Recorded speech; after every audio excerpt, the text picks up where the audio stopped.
Baru yang ketiga, kita memohon kemudahan kepada Allah Subhanahu wa taala untuk yang ketiga ini yang paling utama sekali, wa husni ibadatik. Jadi kita memohon kepada Allah dimudahkan agar beribadah itu dengan ibadah yang paling bagus. Nah, bicara bagus di sini bukan bagus versi kita masing-masing. Kata si fulan yang bagus menurut saya begini, kata si fulan lagi, oh yang bagus begini. Oh itu Masya Allah versi masing-masing namanya. Jadi yang bagus adalah sesuai dengan petunjuk Rasul sallallahu alaihi wasallam. Lucunya sebagian kaum muslimin kalau diajak untuk beribadah sesuai dengan petunjuk Nabi, dia katakan, oh kata ustadz kami begini, kata kiai kami. Masya Allah, selama ini kemana ayat Al-Quran, laqad kana lakum fi rasulillahi uswatun hasanah. Ini saya tidak sebutkan satu-satu karena contohnya sangat banyak sekali. Padahal kalau kita berbeda pandangan, Allah katakan apa? Fa in tanaza'tum fi syai'in farudduhu ilallah wa rasul.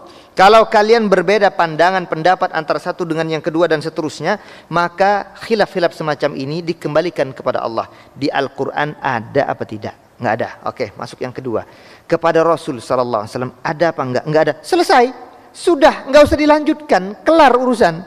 Tapi ada apa? Oh kata Ustaz, oh, Masya Allah. Kalau begitu namanya debat kusir, enggak akan ada habisnya. Padahal agama kita sudah memberikan petunjuk sangat mudah. Quran enggak ada, hadis enggak ada, selesai sudah, aman.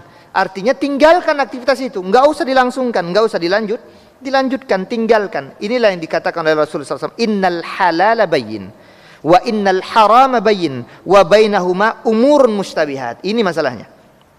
Bagi kita yang halal boleh, yang maksudnya boleh, yang dibenarkan oleh agama itu jelas, yang dilarang oleh agama itu jelas. Tapi hati-hati, kata Rasul, ada urusan yang abu-abu, perkara-perkara syubhat yang orang-orang kebanyakan masih nggak sadar.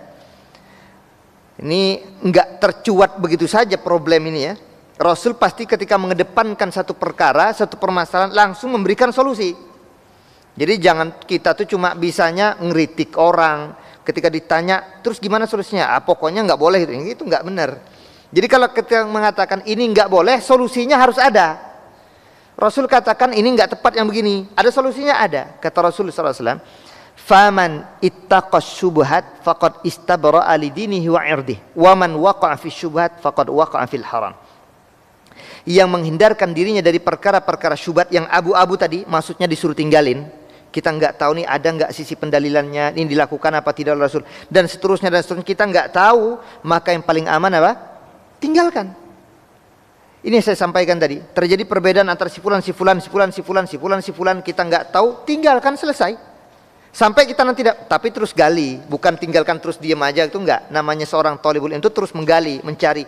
Sampai di sini dia tawakuf. Sampai di sini dia berhenti, tapi terus menggali. Jangan-jangan malah yang benar adalah pada si A dengan dalil-dalil yang dia belum selama ini ditemukannya, baru kemudian dia dapatkan setelahnya. Biasa begitu. Imam Syafi'i sampai punya dua pandangan dalam fikih beliau. Makanya ada al-qaul al-qadim dan ada al-qaul al-jadid. Nggak bisa kemudian kita tuh harus stuck. Nggak boleh kita tuh fanatik terhadap satu pandangan saja. Kita lihat terus sampai kita dipanggil oleh Allah Subhanahu wa taala. Jadi kita beribadah kepada Allah sampai Allah wafatkan kita. Wa'bud rabbaka hatta ya'tiyakal yakin. Sembahlah Rabbmu sampai Rabbmu memanggilmu. Dalam artian keyakinan datang kepada kita, yaitu ajal. Taib. Jadi yang ketiga ini yang paling penting, yaitu kita memohon kemudahan kepada Allah dalam urusan ibadah dengan sebaik-baik ibadah. Enggak sekedar beribadah, tapi ibadah yang paling utama. Dan ibadah yang paling utama adalah ibadah yang sesuai dengan petunjuk nabinya, yaitu Muhammad sallallahu alaihi wasallam.